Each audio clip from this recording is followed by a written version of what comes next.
Connor, I'll just ask right away. In case you haven't heard, well, sorry, in case anybody hasn't heard out there, um, Connor recently, after his last fight, he had some health issues. He's had to have some surgeries, just like almost every other MMA fighter eventually does or goes through. So he's You been know going what? through that. You're going to be the podcast to break this news. I just found out. I announced it on Break it, please Twitter do. today Get that yes, go the for it. UFC has stepped up. Dana and Lorenzo, thank you guys so much, dude. Thank you so much. I know I've been in your sister organization. You know the little brother, the black sheep over in Strikeforce, but I've been throwing down and trying the type of action cage that fans want to see. Anyone who's ever seen me in a fight can tell you I've never been in a boring fight, and I'm so grateful for you guys stepping up and covering my surgery. It takes a tremendous weight off my shoulders and allows me to just move forward, focus getting and focus on learning the lessons that the universe has for me. But I'm so overwhelmed with gratitude for you guys for what you've done. The insurance company denied my claim, and Lorenzo and Dana said, "You know what?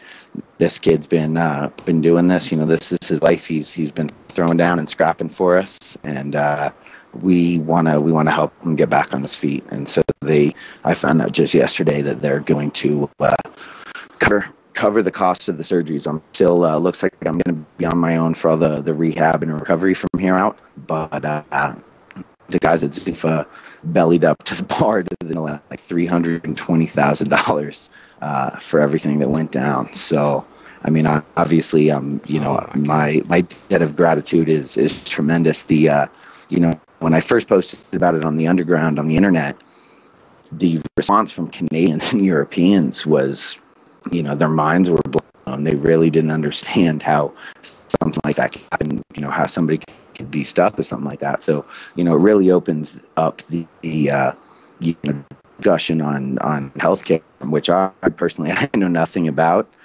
The only health care that I know is thank you, Mr. White. Thank you, Mr. Fertitta.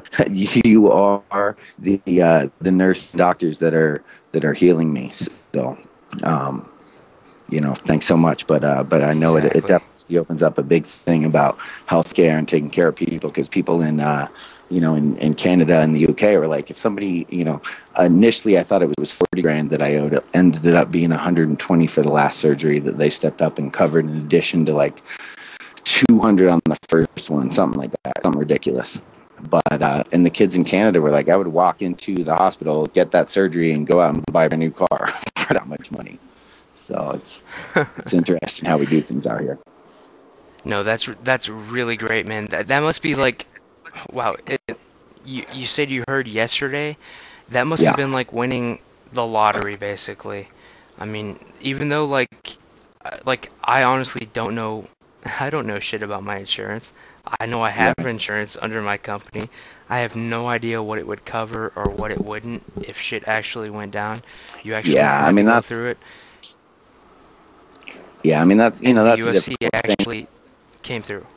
Yeah, they came through big time. And you know what I mean? I guess I wouldn't call myself a religious person, but I'd say that spiritual. And you say that must be a huge weight lifted.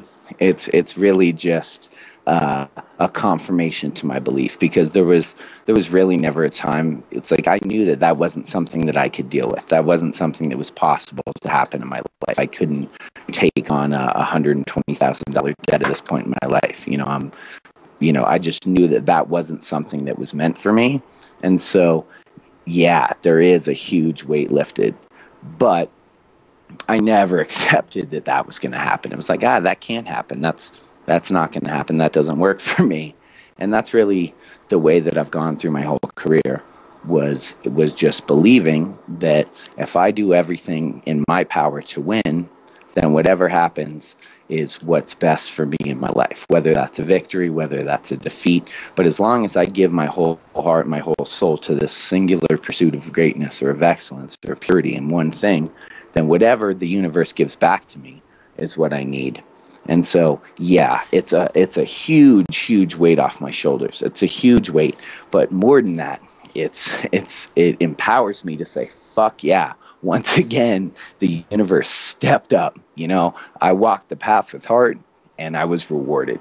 And every time that happens, it just strengthens my resolve to move forward, in the most mindful, conscious, highly vibrating way that I can, and to continue to try and bring up, the vibration of the people around me. And it's like when something like this happens where I feel like, oh my God, I'm in the absolute depths, what could be worse?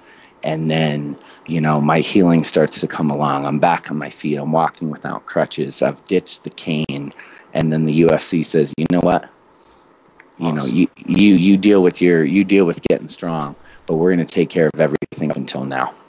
And that's just, to me, it's like, okay, you kept your nose to the grindstone. You didn't lose faith.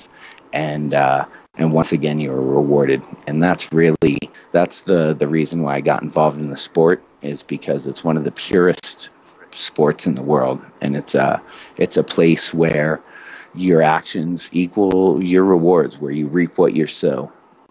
And when you put in hard work and dedication, you may not get the victory, but you always get the lesson that was meant for you.